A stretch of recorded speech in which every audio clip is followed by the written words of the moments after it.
안녕하세요. 여러분의 삶이 눈부시게 빛나길 바라는 루나 펄스입니다.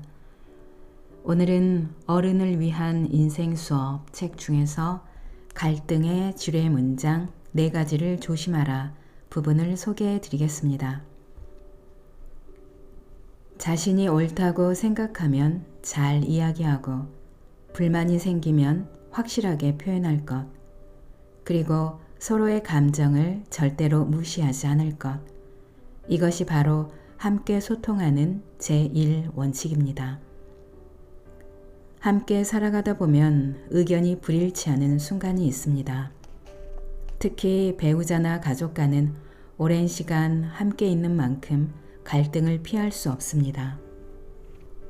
사실 갈등은 어쩌다 나온 말 한마디가 싸움으로 번질 때가 많습니다. 말을 꺼낼 때는 별로 심한 말은 아니라고, 그저 가벼운 말실수나 입버릇이라고 생각하지만 상대에게는 대립을 한층 심화시키고 소통을 더 어렵게 만드는 것입니다. 절대 해서는 안 되는 지뢰 문장 4가지를 소개합니다. 1. 넌 항상, 넌 단 한 번도. 넌 항상 늦더라. 넌 단 한 번도 집안일을 한 적이 없잖아. 라는 말에는 어쩌면 불만을 조금 과장해서 표현하고 싶은 마음이 깔려 있는지도 모릅니다.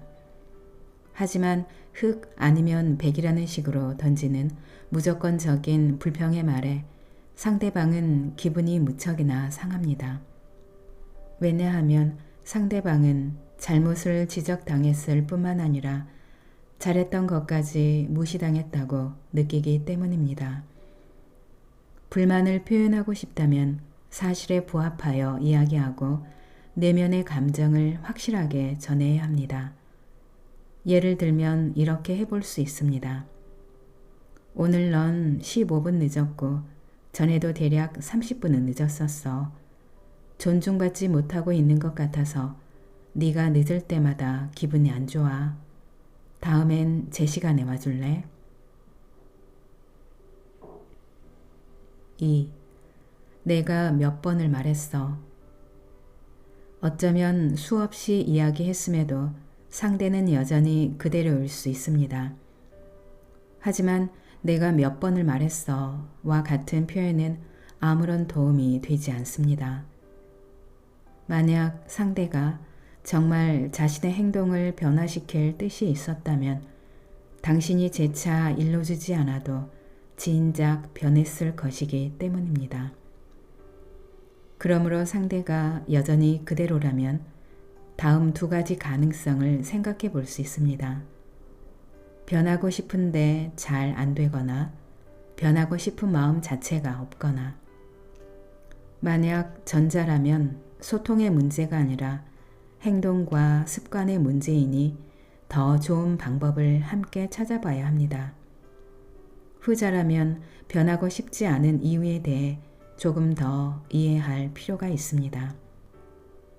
이렇게 말해보면 어떨까요? 네가 미루는 습관을 고치기 힘들어하는 것 같아. 그럼 나는 너랑 같이 일할 때 마음이 편하지 않거든. 나는 정말 네가 변했으면 해서 그러는데 어떤 점이 어려운지 알려줄래? 3. 좀 진정해. 이 말에는 상대방이 어떤 대답을 할 거라고 생각합니까? 응, 알았어 라고 할까요? 아닙니다. 상대방은 이미 감정이 올라올 대로 올라와 있습니다. 이럴 때 진정하라고 이야기해봤자 당신이 기대하는 바는 이룰 수 없습니다. 아마 대부분은 더 화를 낼 것입니다. 이렇게 해보는 건 어떨까요? 상대의 감정이 격한 상황일 때는 일단 그 마음이 나도 느껴진다 라는 공감의 표현을 반드시 해야 합니다. 그 후에 이런 식으로 상대의 감정에 대었다 라는 식의 표현을 하면 감정이 진정될 뿐만 아니라 앞으로의 말을 조심하려 할 것입니다.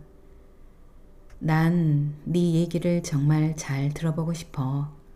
근데 지금 네 말투가 너무 날이 서 있어서 내가 좀 놀랐어. 조금 부드럽게 이야기해 줄 수 있을까? 4. 뭐 고작 그런 걸로 그래. 우리는 어떤 일에 대해 상대가 얼마나 심각하게 느끼는지 완벽하게 이해하는 것은 불가능합니다. 일단 상대가 그렇다고 하면 그에게 있어서는 큰일이라는 뜻입니다. 그런데 이런 표현으로 답을 하는 건 상대가 불만을 가질 이유가 없다고 여기는 것입니다. 우리가 무언가에 대해 불평할 때 가장 바라는 건 경청과 이해입니다. 만일 상대의 반응이 정말 과하다는 생각이 들면 그 이유를 이해해야 할 필요가 있으니 이번 일에 왜 그렇게 힘들어하는 거야? 라는 식으로 직접 물어도 좋습니다. 상대의 말을 부정하기 위해 그저 예의상으로 묻는 말이 아니라 진심으로 이해하려는 모습을 보인다면 상대방도 차근히 설명해 줄 것입니다. 오늘 영상은 여기까지입니다. 여러분의 구독과 좋아요, 알림 설정은 저에게 큰 힘이 되는 거 아시죠? 오늘도 끝까지 들어주셔서 감사합니다.